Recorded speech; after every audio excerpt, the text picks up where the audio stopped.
In today's episode, we're visiting Tratorria, a restaurant attached to an Italian supermarket. But this episode is slightly different. What if I told you I have found a hidden gem within a hidden gem? Let me introduce to you Chef Giuseppe. My name is Giuseppe Di Gennaro, and I'm the culinary director for Lina's Market Group.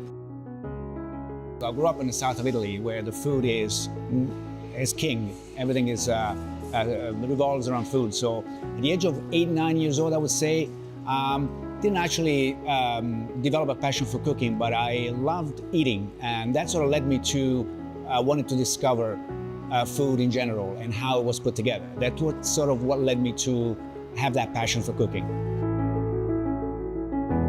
We will be indulging in innovative recipes that still bring out real Italian flavors. Please join us for another discovery of hidden gems in Calgary.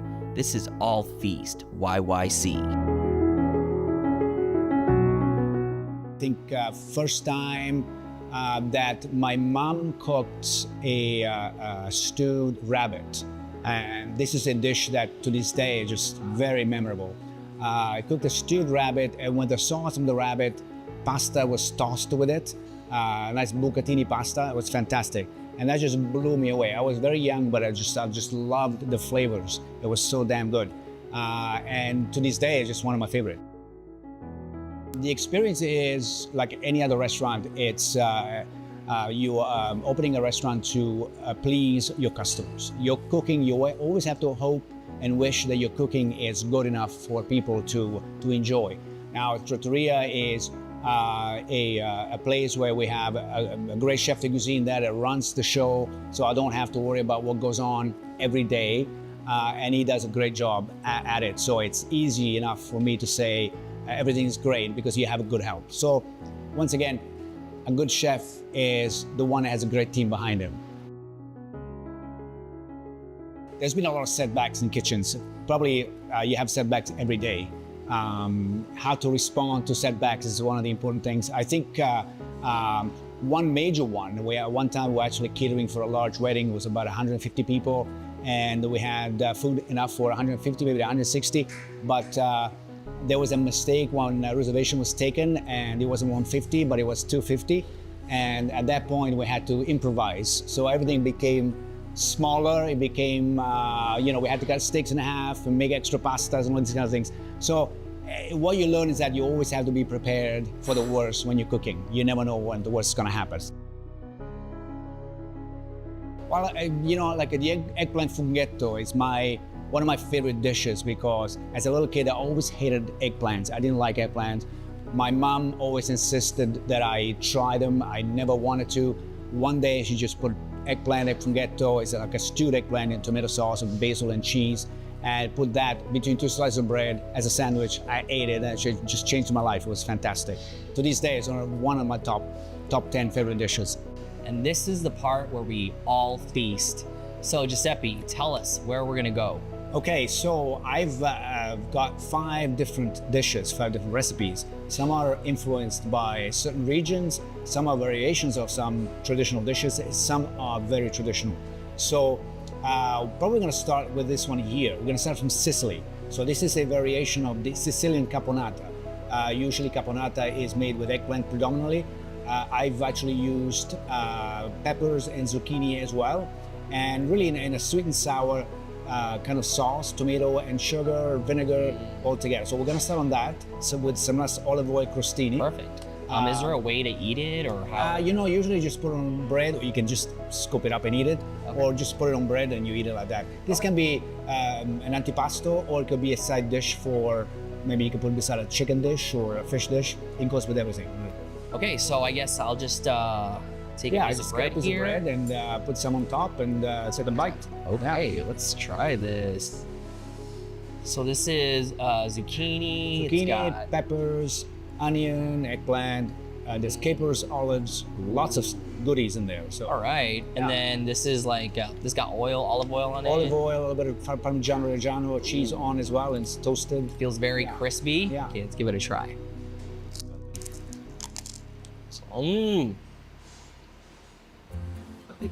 So it has like a really good crunch from the toast, and it's a little bit sweet. Yeah. and savory as well, actually. Absolutely. It goes really well with bread. Yeah, go ahead. It makes a good snack. Mm-hmm. Oh, yeah, absolutely. I try with that bread because I eat too much bread. So. Yeah, that's perfect. Oh yeah, I'm gonna have another bite here. Yeah, it's got a bit of a zing at the end, a little bit of spice as well. Yeah, I love it. Since like it's red, I will always assume that it's like really spicy or something, but it's not too bad.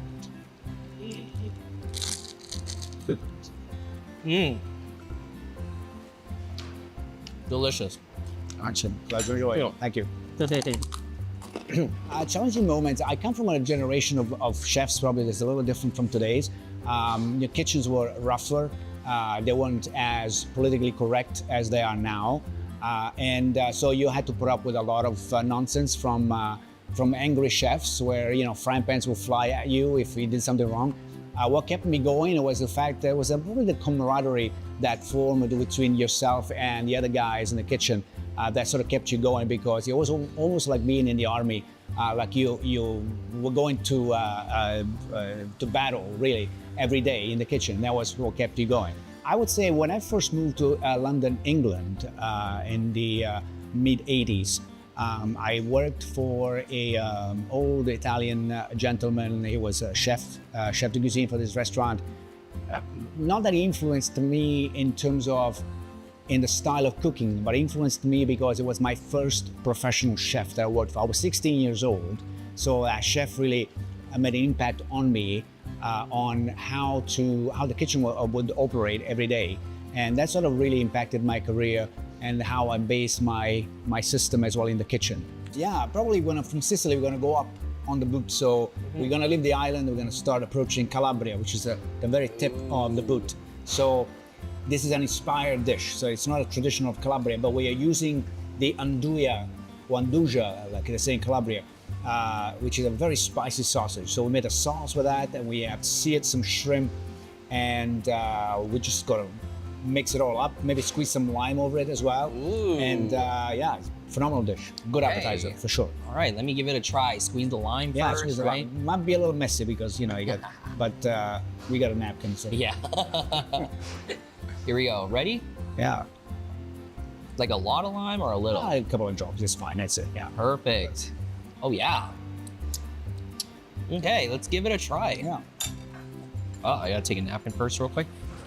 All right, delicious. Here we go. Do you eat the tail of the shrimp? I can, but I don't really. Usually the tail is just you. Yeah. It is a sort of a handle for, All right, to use to eat the shrimp. I'm gonna eat it with the Please, tail. absolutely. Let's see. The sourness, the lime, you got the sauce. That's really, really, it's not that spicy. Well, I think probably you have to toss it more, but it is for me because I don't eat very spicy. So maybe for you it's mild. For me, it might be a little spicy. But it works. Like, even with the little bit of what's this? This is a mackerel arugula. Yeah. So yeah, a little bit of bitterness from that as well. It's so good. Nice contrast. Perfect. Sure. Yeah. Awesome. Try one. Ooh, you go for the sauce. Yeah, I'm gonna go for the sauce. Exactly. Oh yeah. That is really good. Yeah. Ooh. Wow. Yeah, you ate the tail just now too. There you go. What I created in the kitchen in the years that I've been cooking, I created a lot of different dishes. I think the combination of different dishes have sort of brought me as a chef and also my restaurant at the time to become one of the top restaurants in Canada. That was the amazing thing about it. A handful of dishes had actually made me so popular throughout the country. I think it started as a take on something different, and I wanted to make like a pasta with a bisque, like a lobster. I always loved the lobster bisque, that flavor of seafood. So I made a bisque. It was a little too thick, so it's almost like a sauce rather than a soup. So I decided to toss some gnocchi pasta with it. And I created this gnocchi with lobster, which became the #1 hit in my restaurant. To this day, I meet people in the street asking if I could make that for them at their house. Just go over and make that for them. Okay, so I'm gonna make a prawn dish with an andouille sauce. Andouille is a nice calabrese spicy sausage, really, really spicy. Now, I'm just gonna chop here a little bit of garlic. First of all, I'm gonna put some olive oil in the pan, okay? Like that. And we're gonna use a quarter of the onion for now.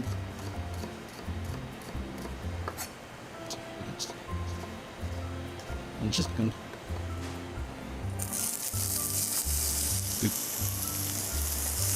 put that in there. I'm gonna put a clove of garlic as well, and everything roughly chopped because we're gonna puree the whole thing as well. So no need to have it precisely cut. So a little bit of rosemary as well.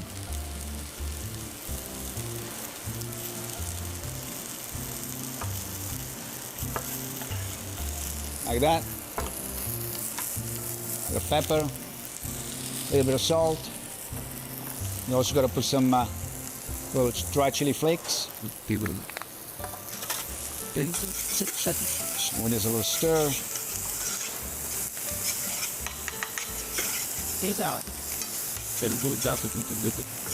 We got a nice color on the onion, and we're gonna just dab a little bit of white wine to that. I'm gonna give a little bit of acidity to it.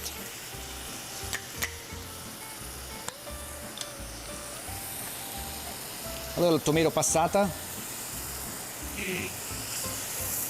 like that. I give it a stir.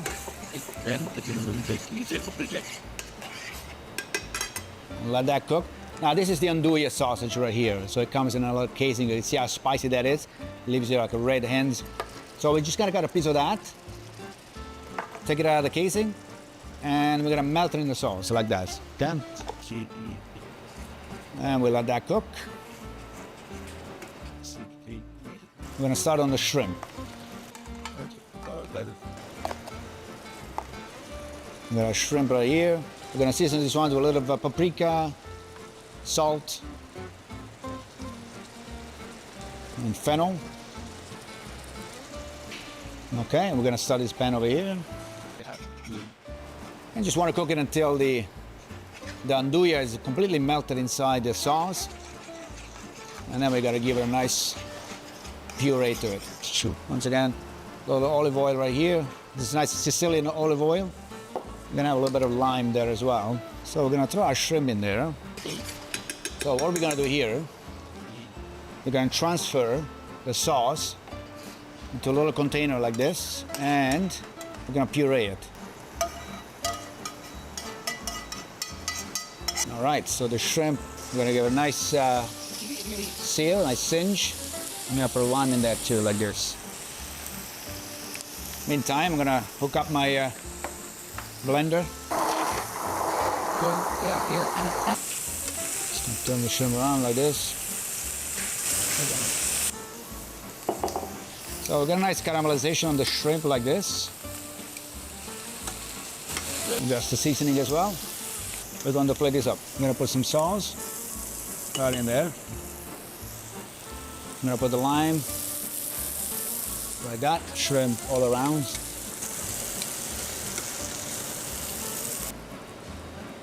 Okay, give it a wipe, tiny bit of olive oil, and that's the gamberi con andouille. Once growing up in the south of Italy, for me was just natural to be influenced by what surrounded me. You know, the food that came from the land and the seafood that came from the ocean. That really, so Campania is my region, it's at heart. Anyways, I love it. I enjoy everything that comes from that region. My cooking is very highly influenced by that region as well, if not very authentic. There are other regions in Italy that can sort of take a second place to that, maybe Apulia and Sicily. Mostly southern regions. I find that the southern food is a lot more intense in flavor than the northern. No offense to northern cooking, I enjoy it as well. But I find the southern cooking is a lot more intense and very warm and very exciting. I think next one we're gonna move on to gnocchi. So these are gnocchi made with ricotta cheese rather than potatoes. My take, this is Emilia-Romagna is the region in northern, so central, eastern central region of Italy where the Parmigiano is from. So this is a Parmigiano sauce. So amidst gnocchi, maybe in Emilia-Romagna you would see tagliatelle instead of the gnocchi. So my take is to make the sauce Emilia-Romagna and gnocchi from the south of Italy. So that's the idea. Amazing. And it's just a fork and then Just the first, yeah, just again. stab it in there. Oh, let's get more than one. Oh yeah. It's supposed to be very cheesy, very. Oh yeah. Here we go. Okay. Got a really good like chew to the gnocchi. Creamy. And I really taste the cheese. Yeah. Oh, that's so good. And the pepper, even the black pepper in there. Yeah, yeah. Wow. It gives a bit of a cacio e pepe kind of effect. It's not a cacio e pepe, but it's almost there, you know? Wow. So far, that one is my favorite. Oh, wow. Yeah. I'll Give it a go. give it a Oh yeah. Yeah, It hits. Like that's like a comfort food, I find. exactly. Yeah. Yeah.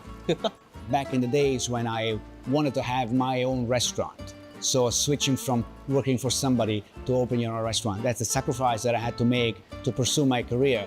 And that meant that, you know, selling the car, getting every single cent that you had to put towards the business. So putting your family at risk. I had one small child that was just born, actually. So I put everything at risk just to open a restaurant. Imagine that. I would never do it today. But in those days, we did it together with my wife, Fiona. We actually did it. And, you know, we're still going. So it's a good thing. Yeah. I always feel there's two kind of ways of feeling like a real chef. Sometimes, professionally speaking, if you are running a kitchen, you feel like a real chef. If you served in one evening, one service, you served your 100, 200 people, and everything was absolutely smooth, and you feel like you were really, really good. And but there's also other times where you just cook for a couple of people, and you make these great dishes, and you feel like a real chef then as well because you are creating something pristine and detailed and all that. Next one probably we'll try the chicken. Ooh. Now we're going in the region of Lazio. This is a dish from Roma, from the capital. So usually it's done with veal saltimbocca. We switched chicken instead of veal. It's a little more approachable for the larger audience. And just chicken topped with sage, prosciutto crudo, and then done a very light pan sauce with white wine and sage, and a little bit of chicken broth. Very nice. Yeah. Amazing. Okay, chicken broth too, eh? All right, here we go. We're gonna cut into it.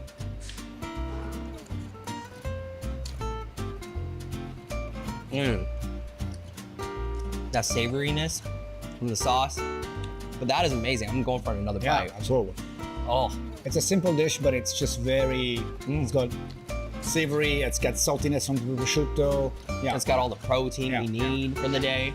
Yeah. I love it. Take a piece Wow. with the prosciutto there like that. It's like a very delicious gravy right there, hey? Yes. Oh yeah.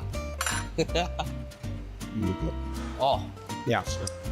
very delicious. The whole world knows a lot about Italian cuisine, but they don't know the real Italian cuisine. That's one of the issues that I had, or that I've had all my career as a chef outside of Italy, is to put across the real Italian flavors to people in North America, especially, where Italian flavors have been tarnished by the Italian-American cuisine, which is a different kind of cuisine altogether.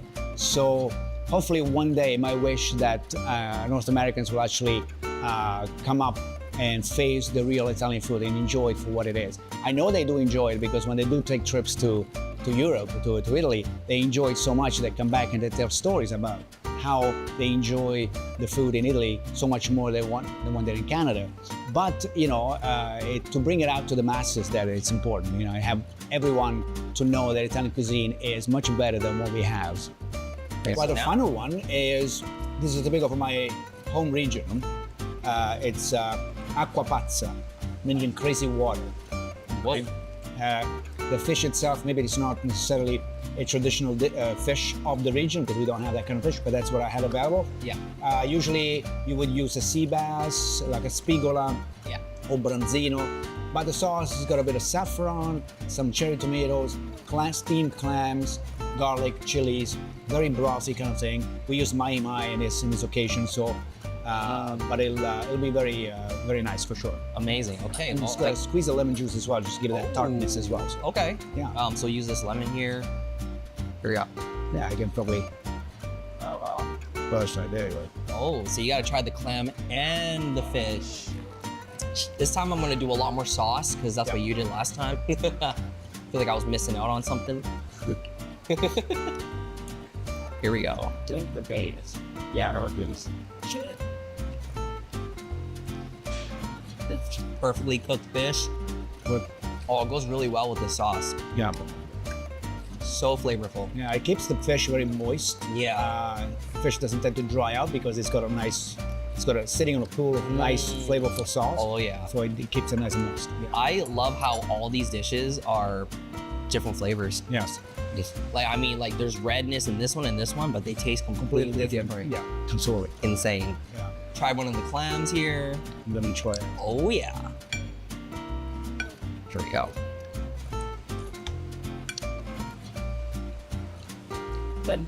Mm. Yeah. Oh yeah. Definitely sauce with seafood. Yeah. Perfect. Yeah. That's amazing. Thank you for taking us all over Italy. You know. Yes.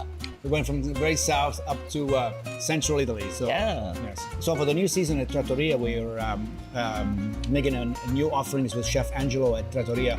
We're actually coming together to put some new twists on winterizing the menu. So some of these dishes may appear on that menu as well. So we're discussing a few things, and the inspiration for these dishes came because we discussed this at our latest meeting, and yeah, well, you might see some of these on the menu for sure. Amazing. But yeah, That's perfect.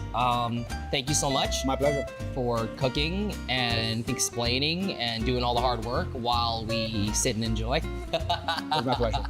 In the south of Italy, one thing that is big is the Sunday lunch, which goes across dinner as well. That's how long it is. That's one of the things that is memorable because it brought together family. Not just, I come from a large family, like 6 kids, so it's mom and dad, 6 kids, but also brought over uncles, aunties, and cousins. So you always had, on Sundays, you probably had about 15 or 16 people, sitting around the table. And that sort of, it was so special. And to this day, it's made it very memorable for that. Yeah. When you test dishes that don't exist, okay, from a bunch of the different ingredients, you get to put them together and you create a recipe where you can say, wow, this is fantastic, and you feel proud of the work that you do because you get to create something out of nothing.